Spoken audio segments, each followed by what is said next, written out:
So my first trip to Jamaica was okay, minus the extremely persistent sexual harassment and the inconvenient you'll be alright attitude from a lot of the employees at the resort I stayed at. From what I understand, when you go to Jamaica, it's best to stick to the resorts and escorted tours unless you know somebody who lives there. And I don't know nobody there, so for my first trip to the island, I stayed at the all-inclusive Grand Palladium Lady Hamilton to celebrate my friend's 30th birthday. Now, to be clear, the birthday girl chose the resort, and I went along for the ride. But for what it's worth, it is a decent-looking, family-friendly resort sprawled across 50 acres of land.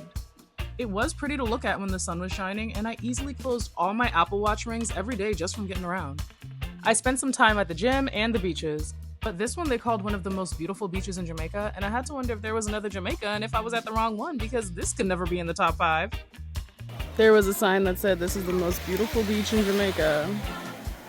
And I was like, if I saw that on the internet and I came here and I saw this, I would sue Google.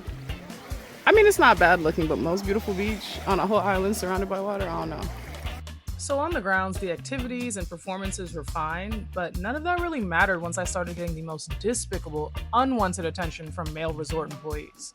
Everywhere we went, lifeguards and other male employees would break their necks to blatantly stare at my friend and I or make comments like, "I understand I've been hitting the gym heavy, but have some decorum and class. I came to a resort, not the club." One night, things got creepy when 2 maintenance men scoped us out and started talking to us about leaving the resort to go to a club.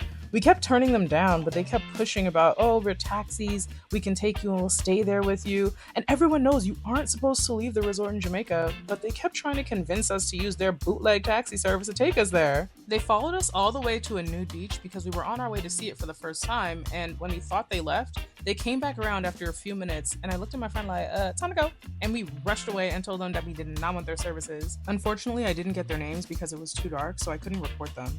But the sexual harassment was the worst part about the resort. Women don't come on vacation to be treated like this. And it didn't stop at the resort. We did a bamboo raft tour to relax, and the tour comes with a limestone massage. And if you've seen the videos online, those tours can get pretty nasty if you're on that type of time. We were not, and made that clear from jump. We said our massages need to stop at the knee, and we were not giving any unnecessary attention to the boat guide. But that didn't stop him from trying to convince us to let him rub down our full bodies while telling us what happens in Jamaica stays in Jamaica, and that our boyfriends don't have to know. I don't have a boyfriend, but that's what I told him. And yes, my boyfriend does have to know. That he needs to know that I was loyal, the one who doesn't exist. Yes. I do not want my booty to get rubbed by a Jamaican man, but those ladies look like they're having a good old time back there. I know, I'm like... Not me, yeah. Talking about it feels good too. I'm sure, sir. I'm sure.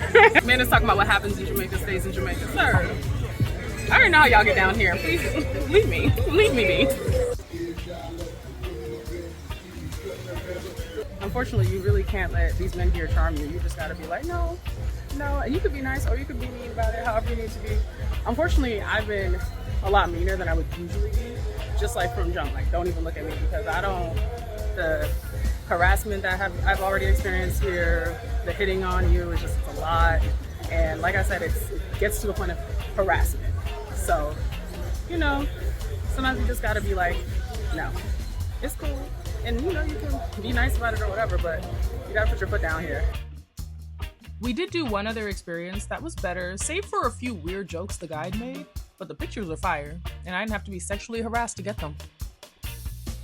So back to the resort. It was clean and well maintained, but unfortunately it still didn't give a luxury experience. Mostly because you know how Rastafarians say everything irie? Well, this resort took that to heart. At one point I asked for a Coke Zero and they just gave me a Diet Coke and called it a day. And another restaurant said they usually just put soda water in regular Coke. And I'm like, what? My friend asked for a margarita and they didn't have margarita mix, so they gave her something that just tasted like Mountain Dew and gin. The omelet bar randomly went from 3 eggs to 2. And at some point, they just didn't have coconuts at the time we were told that they're supposed to have coconuts, and we had to go ask a maintenance man to crack one open for us. And the nastiest thing I saw at one point was a roach crawling by the ice cream stand, and when I told the worker, she moved all slow to grab a napkin to get it, and by the time she turned around, the roach was gone! And she looked at me like, "And say something." Overall, the buffet food was just not great. Even the fruit just lacked all flavor. When coming to the food, I kinda get it. It's like a cruise, so they have to meet a wide variety of tastes. But it was kinda even worse because they didn't even have salt on the tables for us to use. The restaurant food was better and service was generally good, except for one time a person just ignored me and my friend while serving the other white folks around, and we had to ask a different employee to help us. Overall, this resort and honestly the entire trip were just okay, but definitely not the relaxing and luxurious resort one would hope to experience in Jamaica. I don't even think it was much cheaper than other luxury all-inclusive resorts either, but I am interested to see how the others compare. The next international stop for me is Negro. Like and subscribe to see how that trip goes and for more travel stories and travel content.